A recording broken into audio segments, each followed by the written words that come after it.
Kak, saya orang Muslim. Ingin bertanya, kalau tidak salah ada ayat di kitab kepercayaan kakak kalau Yesus adalah utusan Allah. Tentu dalam menjawab ini kita harus kembali pada konteks siapa Yesus dan siapa Allah atau Elohim, dan juga tidak lepas dari pengertian tentang ketritunggalan Allah itu sendiri. Maka disarankan supaya tidak salah memahami, saya menyarankan untuk menonton video tentang penjelasan Tritunggal. Linknya ada di sebelah kanan atas layar Anda. Atau jika tidak mau menontonnya, maka sebaiknya tinggalkan saja video ini dan pindah ke video lain. Kenapa? Karena sekalipun Anda menonton, Anda pasti tidak paham jika tidak mengerti tentang Tritunggal. Oke, kita anggap saja sudah saling menonton.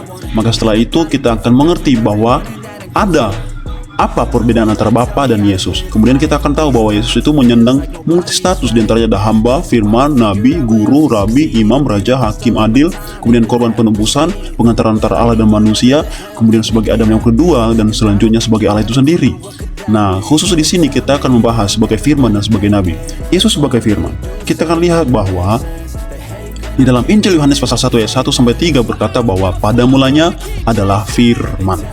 Ketika dia berkata pada mulanya, itu merujuk pada Taurat yang pertama atau Kejadian pasal 1, di mana kejadian itu ketika Tuhan menciptakan, maka dia menciptakan dengan firman-Nya, sehingga oleh firmanlah alam semesta diciptakan. Ini juga dikonfirmasi pada 1 Yohanes pasal 1 ayatnya yang ketiga.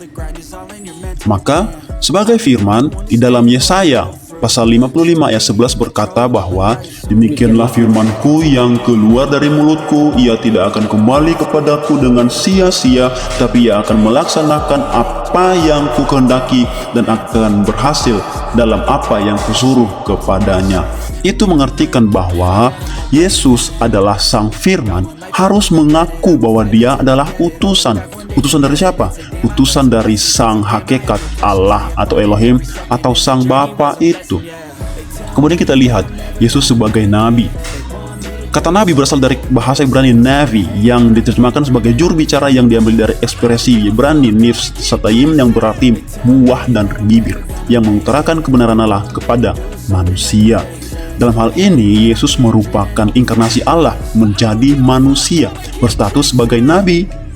Maka ditegaskan kembali oleh Rasul Paulus dalam Filipi pasal 2 ayat 6-8 bahwa Yesus yang sang firman itu mengosongkan dirinya dan mengambil rupa seorang manusia. Di sini kita lihat bahwa ini menjadi penggenapan bahwa Yesus adalah sang Immanuel. Tertulis dalam Yesaya pasal 7 ayat 14 dan Matius, di mana kitab Yesaya ini menubuatan tentang Yesus 740 tahun sebelum Yesus lahir, yang berkata sesungguhnya seorang perempuan muda mengandung dan akan melahirkan seorang anak laki-laki, dan ia akan menamakan dia Immanuel. Kemudian di Matius 1 ayat 23 berkata, di mana kitab ini merupakan penggenapan dari kitab sebelumnya ketika Yesus lahir, atau pada saat Yesus lahir, dan berkata sesungguhnya anak darah Maria itu akan mengandung dan melahirkan seorang anak laki-laki, dan mereka akan menamai dia Immanuel. Para nabi bertugas menyampaikan firman Tuhan kepada manusia. Dalam perjanjian lama, hal ini termasuk memberitakan kebenaran Allah kepada orang lain dan mengungkapkan rencana Allah untuk masa depan. Beberapa nabi juga melakukan mujizat dan penyembuhan. Itulah pengertian dari nabi. Sehingga pada saat itu orang-orang di zaman Yesus menyebutkan bahwa Yesus sebagai nabi berkali-kali, dan dia juga mengambil gelar itu di Matius pasal 21 ayat 11, Lukas 7 16, Yohanes 4 19, Markus 6 ayat 4. Baik Petrus maupun Stefanus berbicara tentang Yesus sebagai penggenapan akhir dari nubuatan Musa, dan Ulangan 18 ayat 15, Yesus adalah nabi seperti Musa yang harus didengarkan, tertulis dalam Kisah Para Rasul 3 17 dan seterusnya.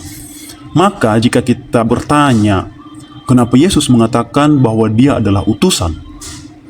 Itu artinya dia sedang berbicara dalam kemanusiaannya, sebagaimana konsep mindset yang dapat dipahami oleh orang Yahudi pada saat itu bahwa seorang nabi adalah utusan. Bukan hanya itu saja, Yesus justru berkali-kali mengaku dirinya sebagai anak manusia. Tentu saja kita harus mencari tahu kenapa Tuhan mengatakan dirinya seorang manusia ketika setiap kali dia berbicara tentang penderitaan yang harus diderita. Maka dari itu kita akan melihat kenapa Yesus mengaku dirinya sebagai utusan. Maka kita juga akan melihat referensi lain dari YouTuber berikut ini. Kita simak videonya sebagai berikut. Coba Anda lihat di ayat yang kelima.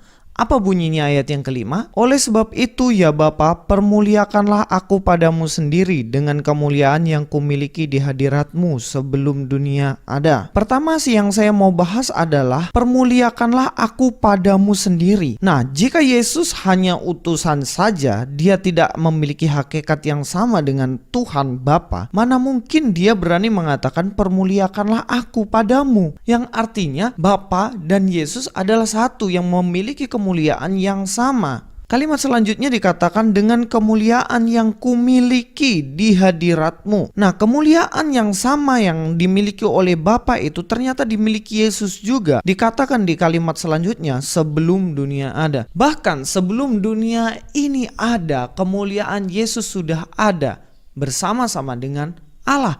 Ini juga yang dijelaskan dalam Yohanes 1 ayat yang ke-1. Pada mulanya adalah firman, firman itu bersama-sama dengan Allah dan firman itu adalah Allah. Firman itu yang adalah Yesus, dia adalah Allah, makanya ia memiliki kemuliaan yang sama pada Bapa sejak dunia ini belum ada. Dan mari kita tanyakan balik kepada dia, adakah nabi manusia biasa yang berani mengatakan bahwa ia memiliki kemuliaan yang sama dengan Allah pada mulanya sebelum dunia dijadikan? Kan enggak ada gitu loh. Kalau dia hanya utusan, kalau dia hanya manusia biasa, mana mungkin dia memiliki kemuliaan yang sama dengan Bapa sejak dunia belum dijadikan? Paham kan? Demikianlah beberapa alasan dan penjelasan mengapa Yesus mengaku dirinya sebagai utusan. Yang sebenarnya pengakuan itu tidak berarti bahwa dia bukan Tuhan dengan berkata, masa Tuhan mengutus Tuhan?